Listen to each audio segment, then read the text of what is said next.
Pakalbėkime apie sedaciją odontologijoje, o konkrečiai apie intraveninę sedaciją, kuomet pacientui per kateterį į veną yra suleidžiami vaistai ir jam yra sukeliamas mieguistumas, atsipalaidavimas, galima reguliuoti sąmonės lygį, galima pareguliuoti, ar jis atsimins ar neatsimins kažką po procedūros, bet kokiu atveju tai nėra natūrali paciento būsena.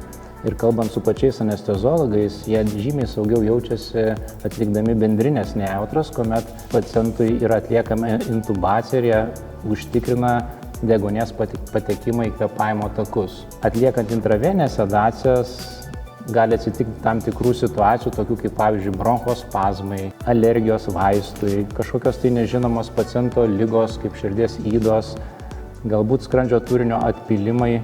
Ir išeiti iš tokios būklės anesteziologui, neturint intubacijos, odontologijos klinikoje gali būti sudėtinga.